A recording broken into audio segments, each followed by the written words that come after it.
Hey friends.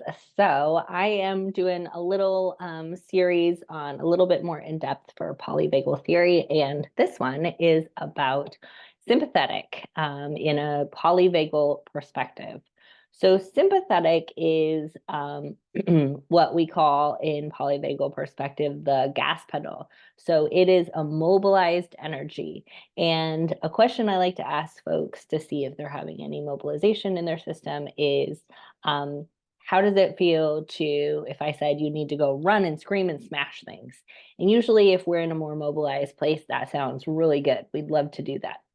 If we're in more of the dorsal, the freeze or fawn response, we'd probably be like, oh, no, I can't.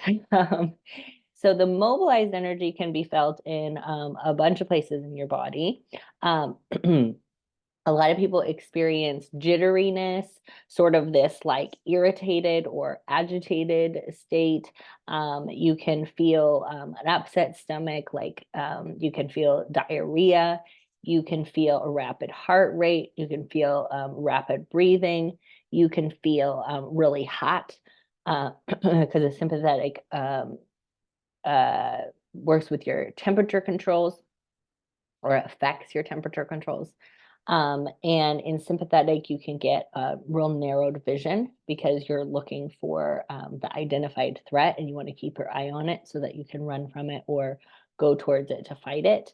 Um, and what we want to offer ourselves when we're in this more mobilized energy is gentle movement. So you think about it, if your car was in drive and your foot was all the way down on the gas pedal, if you ask someone to stop immediately at a red light, it wouldn't be safe, right? So that's the same kind of thing when you're in a more mobilized state. You are fully on the gas pedal and you don't want to ask yourself to like take 10 deep breaths or like, why don't you sit down and do a meditation? That's too much for the body. In mobilized, it's the fight flight energy. So, or in the sympathetic, and we want to think about like an animal that's being chased by a lion, a little deer, for example, and they run, run, run, run, run to get away. And when the lion finally gets tired, that little deer will stand there and shake, like shake their whole little body. You can look it up, it's very cute. And what they're doing is they're moving through that movement the the hormones, the stress chemicals, the all of that energy that's been poured into the muscles and the heart rate and the breathing rate, and they're moving it out of their body. Okay, they're sweating it out. You might get really sweaty and sympathetic. So they're facilitating that mobilization energy through the body.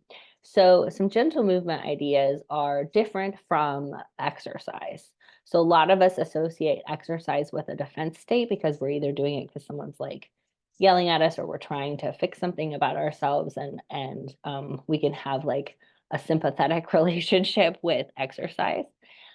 So we want to offer ourselves some gentle movement. If you have a positive relationship with exercise and it feels really like free and you can respond to your body, then you can certainly do something that's more traditionally exercise, like take a jog or a walk or do a yoga class or play a physical game like tennis or what's that one people love, the pickleball.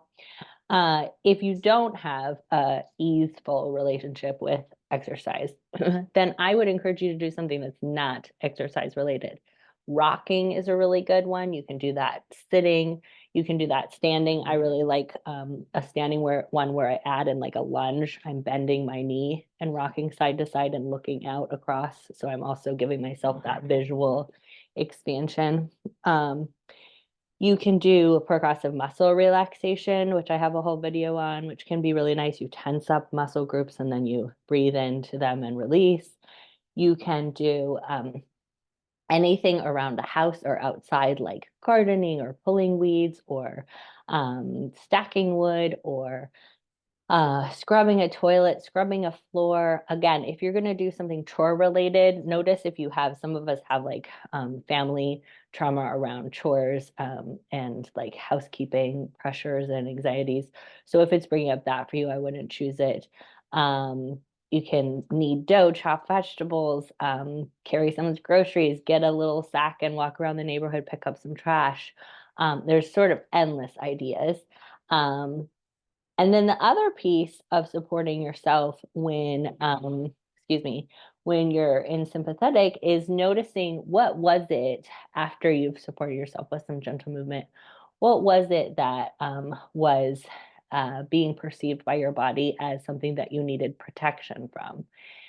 Usually that fight flight is more of a protecting energy, and the effective mobilization can be offered through movement and assertive communication. So taking the time down the line once you've supported yourself back into your executive function with those nervous system exercises to figure out what was it that you might need to look at in your life, that you might need to practice some assertive communication or setting some boundaries, telling the truth about something.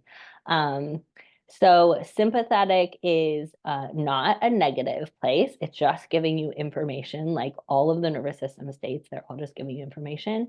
And the sympathetic can also be mixed with ventral for that blended state of like exercising, performing, doing fun things that energize us.